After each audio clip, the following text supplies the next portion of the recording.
रेजी नगर seat का जिक्र है, नाउदा सीट है और दोनों से ही आगे चल रहे हैं।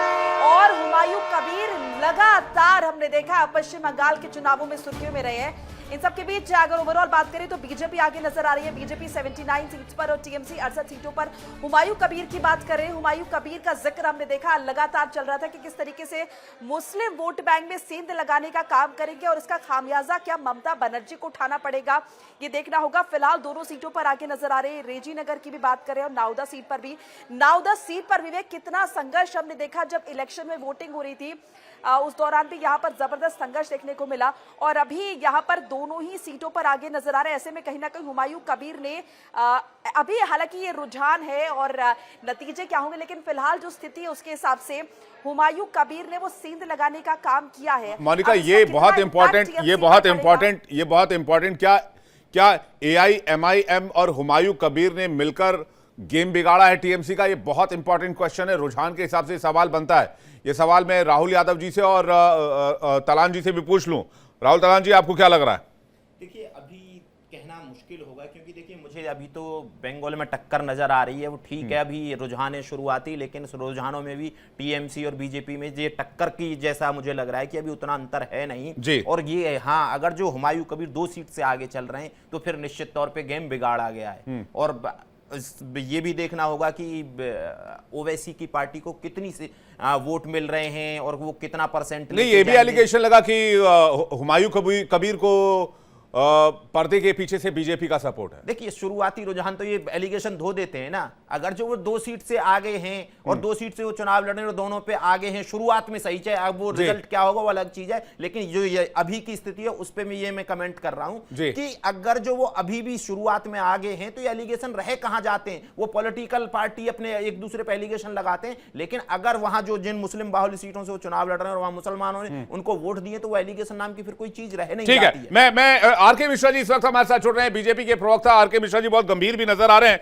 आरके मिश्रा जी, थोड़ा मुस्कुरा दीजिए, अच्छी बात है। आज अच्छा होने वाला ऐसा लग रहा है। रुझान जो दिख रहे हैं उस हिसाब से आप थोड़े गंभीर नजर आ रहे हैं। मुझे लगा पता नहीं कोई जानकारी तो नहीं मिल गई आपको सुबह सुबह। क्या आप एंटिसिपेट करके चल रहे हैं?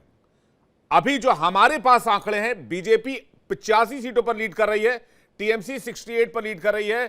पश्चिम बंगाल में, असम में बीजेपी और कांग्रेस के बीच कांटे की टक्कर दिख रही है शुरुआती रुझान में। मैं फिर कह रहा हूं शुरुआती रुझान है। आप कैसे देख रहे हैं? आपके पास क्या आंकड़े आ रहे हैं? विवेक जी, निश्चित तौर पर देखिए, जो ये रुझान अभी हम देख रहे हैं, जो ये मुझे लगता है जो कि प्रथम दृष्टया लग रहा है कि पश्चिम बंगाल के अंदर में हम पूर्ण के साथ सरकार बना रहे हैं और इसमें कहीं कोई दो मत नहीं है। क्योंकि हमने देखा है यहाँ पर जो कि यहाँ पर पार्टियां चुनाव नहीं लड़ रही, यहाँ पर जनता का जो आक्रोश था वो कहीं ना कहीं जमीन पर नजर आ रहा था। और मुझे लगता है जो ये यही आक्रोश है जो दिखा रहा है शुरुआती रुझान हो, और मुझे लगता है यही रुझान आगे भी कंटिन्यू रहेगा, यही जारी रहेगा। तो मुझे नहीं लगता जो कि इसमें कहीं कोई बदलाव आने वाला है या इसमें कोई चेंज होने वाला है। हाँ, ये चीज जरूर है जो कि थोड़ा सा हमें इंतजार कर लेना चाहिए, जो कि ये तो ठीक है, शुरुआती रुझान है।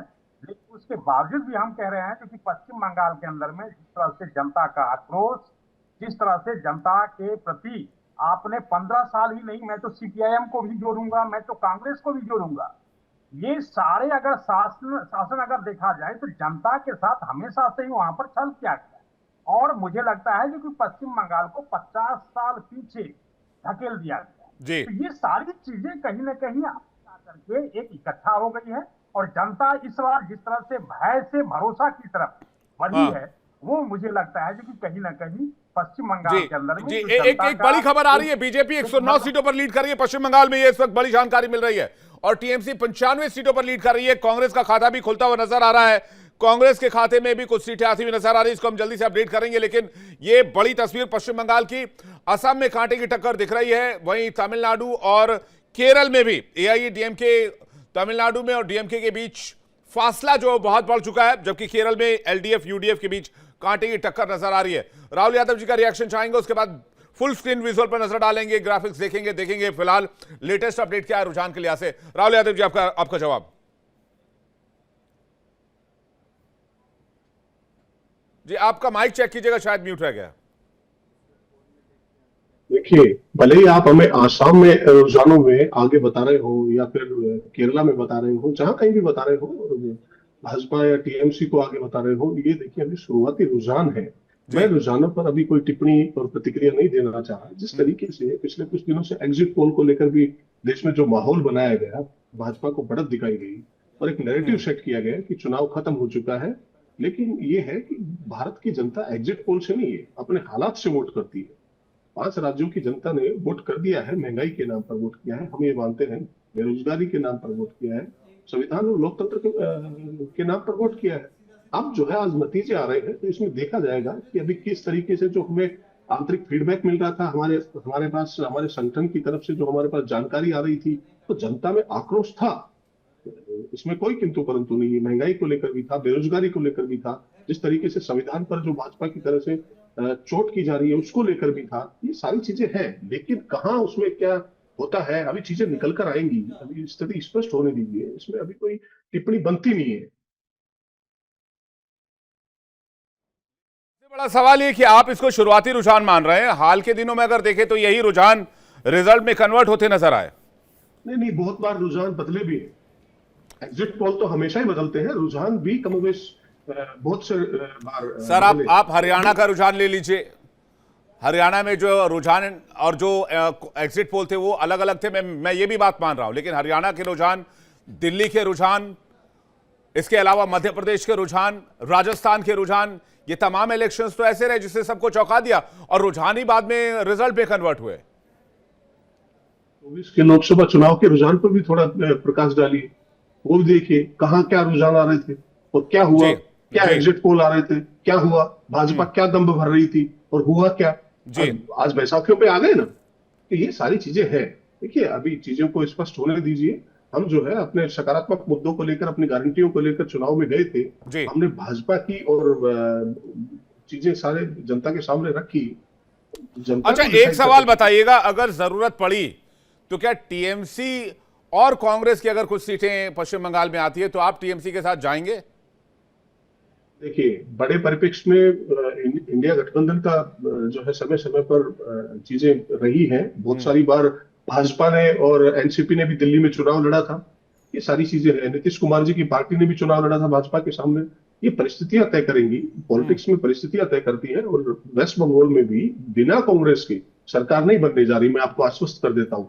जी, आरके मिश्रा जी क्या कहेंगे आप? जरूरत पड़ी तो टीएमसी कांग्रेस भी साथ आ सकते हैं, ऐसी कोई दिक्कत वाली बात नहीं है। आपके साथ कौन आएगा पश्चिम बंगाल में? विवेक जी, आपने मेरे से प्रश्न किया? जी बिल्कुल मिश्रा जी, सवाल आपसे है। हमसे?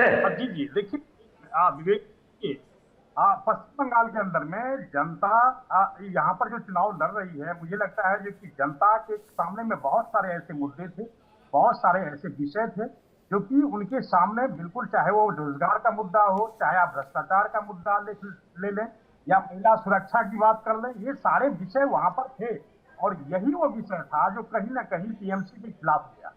और मुझे लगता है जो कि हमने जिस तरह से भय से भरोसा की तरफ जनता को लेकर के गए, वो आपने देखा होगा जो किस तरह से मुखर होकर के इस बार पश्चिम बंगाल के अंदर में जनता भी बाहर आई है। हाँ, ये जरूर है जो कि बहुत जगह ऐसे हुआ जो कि जब उनसे पूछा गया तो वहां पर मुस्कुरा करके वो आगे निकल गए, मुस्कुरा करके चल दिए। लेकिन मुझे लगता है जो कि ऐसी अनेक चीजें थी जो वहां पर पश्चिम बंगाल के अंदर में जो समस्याएं थी, वो समस्याएं थी, और ये समस्या कोई आजकल की समस्या नहीं, बल्कि मुझे लगता है ये 50 साल से ये समस्या थी। और जनता जिस भय के साथ पिछले चुनाव तक वो अपने आप को वहां पर ले गई थी, तो वो भय कम से कम मुझे लगता है समाप्त हुआ है। और इसमें कहीं कोई दो मत नहीं है, क्योंकि जनता मुकद्दर से अपने मत का उन्होंने प्रयोग किया, अपने मत का प्रयोग किया उन्होंने। जैसे हमने देखा जो कि किस तरह से पहले नहीं, कांग्रेस और टीएमसी कह रही है कि अब बहुत जल्दबाजी की में बातें हो रही है, हमें इंतजार करना चाहिए, रुझान जरूरी नतीजों में कन्वर्ट हो जाए। बात तो ये भी सही है। आरके मिश्रा जी। जी विवेक जी, ये एक्चुअली आवाज थोड़ा सा बिल्कुल घबराहट है इसमें आवाज में, तो इसलिए मुझे क्लियर नहीं हो रहा है। अच्छा, क्लैरिटी नहीं है, मैं चेक करवाता हूं अपनी टेक टीम से, आप इसका जवाब दे दीजिए, फिर मैं इसको चेक करवाता हूं। जी विवेक जी, मैं एक चीज जरूर यहाँ पर कहना चाहूंगा, जो कि जिस तरह से जिस तरह से जनता ने अपने आप को वहां पर पेश किया, निश्चित तौर पर मुझे लगता है जो कि ये जो 15 सालों का जिस वादे के साथ पश्चिम बंगाल के अंदर में टीएमसी आई थी, ममता जी आई थी, उस वादों के ऊपर में वो अपने आप को खड़े नहीं उतार पाई आप। और निश्चित तौर पर जो जनता का जो वहां पर समस्या था, और जनता का समस्या 10 का 10 था, चाहे वो आप देखेंगे भ्रष्टाचार को लेकर के, रोजगार को लेकर के, चाहे महिला सुरक्षा को लेकर के, ये सारी चीजें थी। और यही कारण है क्योंकि वहां पर जो वोट प्रतिशत बढ़ा वो कहीं ना कहीं एंटी इनकम्बेंसी तो था ही, साथ ही साथ जो समस्याएं थी उनका निदान नहीं हो पा रहा था। जो एग्जिस्टिंग सरकार थी वो बिल्कुल उदासीन थी। लोग भी समझ रहे थे, जनता भी समझ रही थी, जो कि लोकतंत्र को कहीं ना कहीं खतरे में डाल रही है, संविधान को कहीं ना कहीं खतरे में डाल रही है। बिल्कुल। अब देखिए, इसमें देखना होगा कि क्या वाकई आप भरोसे में ले पाए बंगाल की जनता को। बड़ी खबर आ रही है स्क्रीन पर, फुल स्क्रीन ब्रेकिंग मारी है। 109 सीट पर बीजेपी आगे चल रही है, 95 सीटों पर बंगाल में टीएमसी आगे है। कांग्रेस का खाता अभी नहीं खुला, इंतजार किया जा रहा है। असम में बीजेपी अब 40 पर हो गई, कांग्रेस 25 सीटों पर लीड करी। अब बीजेपी यहां ऊपर आ गई, कांग्रेस यहां पर नीचे हो गई। एआईयूडीएफ का खाता नहीं खुला है, अदर्स के खाते का इंतजार किया जा रहा है। तमिलनाडु में बड़ी तस्वीर है, डीएमके की वापसी होती दिख रही है। रुझानों में 75 सीटों पर आगे चल रहे हैं। एआईएडीएमके बहुत ज्यादा कमाल नहीं कर पाई क्या? हालांकि अभी भी बता दें, ये शुरुआती रुझान है, इसमें बहुत चेंजेस हो सकते हैं क्योंकि अब ये बहुत इनिशियल ट्रेंड्स हैं, ये बदलेंगे। जैसे जैसे ईवीएम के बक्से खुलेंगे, काउंटिंग आगे बढ़ेगी, अलग अलग ब्लॉक्स की काउंटिंग होगी। किसी ब्लॉक में बीजेपी के वोटर होंगे, किसी ब्लॉक में टीएमसी के वोटर होंगे। तो इस हिसाब से जब काउंटिंग बढ़ती है तो ये रुझान भी बहुत तेजी से चेंज होते हैं। लेकिन एक आपको झलक तो मिल ही जाती है। राहुल तलान जी, क्या कहते हैं आप? जी देखिए, जो एग्जिट पोल आए थे उसके हिसाब से देखें तो रुझान तो बिल्कुल ठीक ही लग रहे हैं। और जहां जहां जैसे एग्जिट पोल थे उस हिसाब से अभी तो रुझान वैसे ही जा रहे हैं। आपको कहीं कोई ऐसा नहीं है कि अंतर नजर आ रहा है। नहीं, लेकिन कांग्रेस ने कहा कि अगर जरूरत पड़ी तो टीएमसी भी, ऐसा थोड़ी है कि टीएमसी से हमारी बातचीत नहीं होती है। और राजनीति में कोई स्थायी दुश्मन तो होता नहीं है। नहीं, ठीक बात आपकी है। किससे बातचीत है ये बताइए ना। पर राहुल गांधी का वो बयान आपको याद है ना, जब जिस दिन वोटिंग हो रही थी, राहुल गांधी ने क्या बोला था कि बीजेपी को एंट्री दे दी, ये दे दी। इसके बाद भी अगर जो कहीं संभावना बनती है तो ये तो बड़ा ही मतलब ज्यादा आशावादी कहूंगा मैं। महबूबा मुफ्ती को तो पूरी बीजेपी पार्टी भला बुरा कहती है। बिल्कुल। फिर आप उससे टाई अप बीजेपी करती है कि नहीं करती है? नहीं, देखिए, बीजेपी ने किया, बीजेपी ने अपनी शर्तों पे किया, लेकिन बीजेपी ये नहीं था कि बीजेपी कभी ये बोलती थी कि जी। इसमें बड़ी खबर आ रही है, देखिए भवानीपुर से ममता बनर्जी पीछे चल रही है। भवानीपुर में शुवेंदु अधिकारी आगे हो गए, ये बड़ी जानकारी मिल रही है। भवानीपुर में क्या होगा? भवानीपुर इज्जत का सवाल है टीएमसी के लिए, क्योंकि भवानीपुर से सीएम चुनाव लड़ रही है। पिछली बार नंदीग्राम से हरा चुके हैं शुवेंदु अधिकारी, और इस बार भवानीपुर से शुवेंदु अधिकारी आगे चल रहे हैं। और एक और बड़ी जानकारी आपको बता दूं राहुल तलान जी, शुवेंदु अधिकारी दोनों सीटों पर आगे चल रहे हैं, नंदीग्राम से भी और भवानीपुर से भी। देखिए, बीजेपी ने राजनीति में एक चीज चेंज की है कि बड़े लोगों को ना वॉक ओवर नहीं देती है बीजेपी ने राहुल गांधी को भी हराया, और बीजेपी ने कभी ये नहीं सोचा कि ये बड़े नेता हैं तो इनके सामने एक छोटा सा नेता कोई उतार दिया जाए और इनको हरा नहीं सकते हैं। ये राजनीति जैसे पॉलिटिकल पार्टीज करती थी। हाँ, पहले ये होता था। बड़ा कैंडिडेट है, अगर इंदिरा जी चुनाव लड़ रही हैं तो उनके सामने कैंडिडेट नहीं देना है, या देना है तो कोई कमजोर कैंडिडेट देना है। विवेक जी, बीजेपी ने ये ट्रेंड चेंज किया है, और यही लोकतंत्र है कि आप किसी को ना वॉक ओवर नहीं देंगे। जनता, आप बराबर का नेता उतारिए, अगर जो जनता चुनती है तो चुने जनता को ये आजादी होनी चाहिए वो किसको वोट करेगी। ऐसे नहीं होगा कि पॉलिटिकल पार्टी अब नरेंद्र मोदी के सामने आप कोई छोटा सा नेता उतार दें और नरेंद्र मोदी ऐसे ही जीत जाए। नरेंद्र मोदी जी को अगर जो बड़ा नेता उतारना चाहिए उनके सामने, और उनको साबित करना चाहिए कि यहाँ की जनता में वो लोकप्रिय है। वैसे ही राहुल गांधी जी वहां से हारे, यूपी से हारे, अब ममता बनर्जी नंदीग्राम से हारी, अगर जो भवानीपुर से भी हार जाती हैं तो मुझे लगता है कि फिर नेता एक तरीके से विश्वजीत बाबू के पास चल रहे हैं। पश्चिम बंगाल में रुझान जो आ रहे हैं वो बहुत मजेदार रुझान आ रहे हैं। विश्वजीत बाबू टीएमसी से हमारे साथ जुड़े हुए। विश्वजीत जी, आपको आवाज आ रही है क्या मेरी? आ रही है। विश्वजीत जी, ये क्या हो रहा है रुझान में? ये रुझान आज 2 घंटा बाद टीएमसी के पक्ष में आ जाएगा, क्योंकि बंगाल का आदमी टीएमसी को चुन लिया है। अब रुझान आ रहा है, ये तो पहले का रुझान है जी। आएगा बंगाल में। आप क्या कह रहे हैं? मैंने सुना नहीं। आप कह रहे हैं 2 घंटे बाद टीएमसी का पत्ता साफ, ऐसा क्या क्या आपने? 2 घंटा बाद बीजेपी का पत्ता साफ हो जाएगा। अच्छा, 2 घंटा बाद बीजेपी का पत्ता साफ। हाँ, और ममता बनर्जी चौथा बार बंगाल का मुख्यमंत्री होंगे, बहुमत से आएंगे। बंगाल में मोदी जी जितना मुख्यमंत्री है मोदी जी का, जितना केंद्रीय मंत्री है वहां गए, अमित शाह बंगाल का सबसे महंगा होटल में पटाखे रह के वोट किए। लेकिन शुवेंदु अधिकारी तो दोनों सीट पर आगे चल रहे हैं विश्वजीत भाई, नंदीग्राम से भी और भवानीपुर से भी। पिछले बार नंदीग्राम में ममता बाजी को शुवेंदु अधिकारी ने लोड शेडिंग करके हराया था। इस बार ममता बाजी भवानीपुर में बहुमत से जीतेंगे। शुवेंदु अधिकारी भवानीपुर में हार जाएंगे, रुझान देखिएगा। और 1 घंटा बाद। हाँ, नहीं जो भी कहिए, इस मुश्किल हालात में भी आप मुस्कुरा रहे हैं, बड़ी बात है।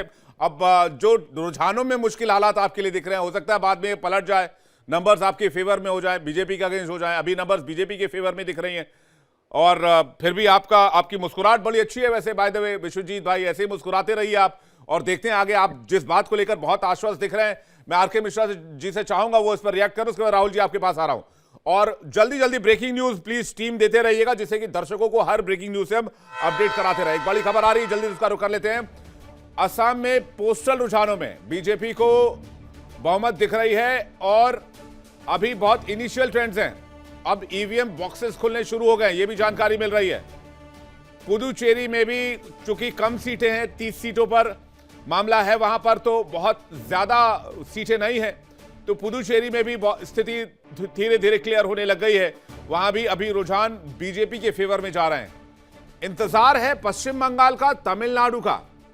असम में भी बहुत इनिशियल ट्रेंड्स हैं। बीजेपी प्लस 65 पे है, कांग्रेस प्लस 25 सीटों पर है। तो देखना होगा ये इनिशियल ट्रेंड्स क्या कंटिन्यू रहते हैं, लेकिन इनका इंटैक्ट रहना थोड़ा मुश्किल है क्योंकि अभी बहुत ईवीएम बॉक्सेस खुले हैं। देखिए इंडिया डेली 24/7 अब आपकी स्मार्ट टीवी पर। इंडिया डेली मौजूद है सभी डिजिटल प्लेटफॉर्म पर लाइव और लगातार। इंडिया डेली 24/7 हर दिन राष्ट्र को समर्पित।